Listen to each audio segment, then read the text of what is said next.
Hey there, my name's Paul, and this is Out of Neutral, a weekly tune-up where we look to the Bible to get in gear and follow Jesus into the life he came to make possible. Today I want to talk about whether a Proverbs 31 woman is a realistic goal in today's world.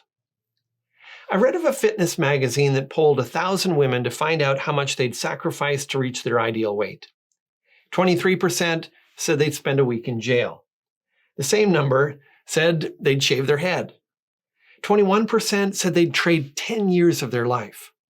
Those numbers are disturbing, and they speak to the crushing expectations placed on women today. Unfortunately, many Christian women see Proverbs 31 as another burden they have to wear. Rightly read, I think it's actually intended to do the opposite. Noticing three things can make a big difference. First, it's a poem for women to reimagine true beauty. It's easy to forget that Proverbs 31, 10-17 gives us a poem about a woman, not a list of commands. This is a poem about a powerful woman, and while it's hidden in most English translations, the poem is filled with hero language. The word excellent in verse 10 is usually translated army or strength or power. The word gain in verse 11 is the word for plunder. The word for food in verse 15 is actually prey. And in verse 17, when she dresses herself with strength, it's a phrase that's used when someone prepared for battle. It sounds like the kind of songs that were sung to famous heroes. Only this poem is held up to paint a picture of heroic femininity. It's like when a little boy sees Thor in the Avengers. It's not that becoming like him is realistic, but rightly or wrongly, it gives him a hero to imitate and aspire to.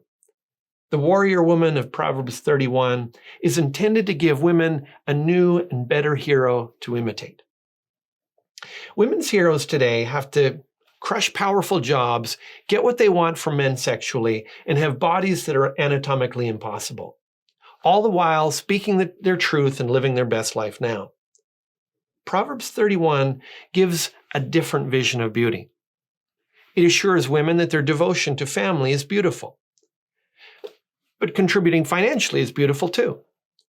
It lifts up the beauty of attainable qualities like diligence and generosity, wisdom and reverence, instead of unattainable standards of physical appearance. It's given as a new model of beauty to encourage and inspire women, not a scorecard to condemn them. Second, it's a call for men to praise true beauty in their wives. Interestingly, Proverbs 31 contains only a single command, and it isn't addressed to women. The command comes in verse 31 after multiple statements about the woman's children calling her blessed and her husband praising her. It's the climax of the poem and the end of the entire book. It just says, "Give her of the fruit of her hands, and let her works praise her in the gates." The message is that women aren't going to stop worrying about whether they're thin enough or hot enough until the men in their lives start recognizing and honoring a different vision of beauty.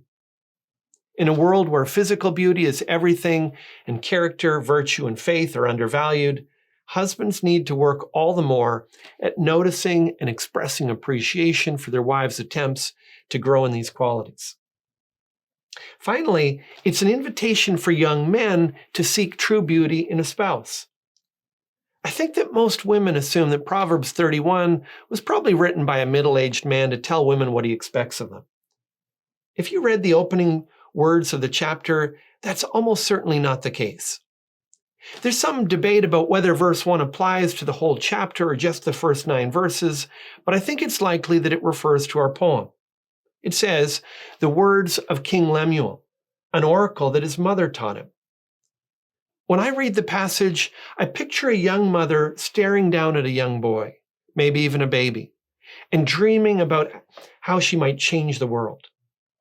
As he slept in her arms, she thought about how true beauty was ignored and false beauty was worshipped. She saw how women were devalued and men treated their wives like objects. She thought about the qualities of true beauty she had seen in women. She saw qualities in women that ought to be recognized and celebrated. Then she rolled up her sleeves and crafted a poem about true beauty that she probably repeated and maybe even sang to her son again and again. Lemuel probably didn't remember everything his mom taught him, but he did remember this poem. And it taught him about what kind of woman to look for and how to bless, value, and praise a wife. I think we need this poem more today than ever before. May it encourage you as you reflect on its message. That's all for this time. If today's videos helped you get out of neutral, leave a comment, share it with your friends, and subscribe to join us on the journey.